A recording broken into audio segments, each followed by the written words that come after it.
Hello বন্ধুরা, welcome back to my channel. এটা ছিল সোমবার দিন। এই দিন সকাল সকাল আমার কলেজ ছিল, আর কলেজে গিয়ে এমন একটা রুমে ক্লাস হওয়ার কথা ছিল, এই যে লাইটটা দেখো শুধু। তারপরে যদিও অন্য একটা রুমে ক্লাস হয়েছিল যেখানে ভালো লাইট ছিল।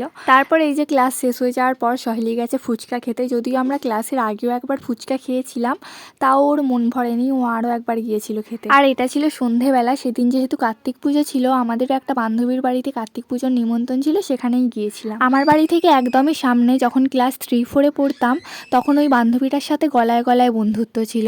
তারপরে 5 থেকে স্কুলও আলাদা হয়ে গেল আর বন্ধুত্বও শেষ হয়ে গেল। তারপর থেকে 7-8 বছর কেটে গেছে, ওরও এখন বিয়ে হয়ে গেছে। এখন তো আর দেখা হলেও কথা বলা হয় যে যারা বলে না সময়ের সাথে সাথে বন্ধুত্বগুলোও নষ্ট হয়ে যায়, তারা হয়তো একদম ঠিকই বলে। অন্তত আমার তো এটাই মনে হয় যে একদম নিজের বাড়ির পাশে বান্ধবীর বাড়ি না হলে ছোটবেলার বন্ধুত্ব টিকিয়ে রাখাটা সত্যিই খুব কঠিন। তাও ছেলেদের ক্ষেত্রে বন্ধুত্বটা টিকিয়ে রাখা যায়, মেয়েদের তো বিয়ে হয়ে গেলে আর বন্ধুত্বই থাকে না।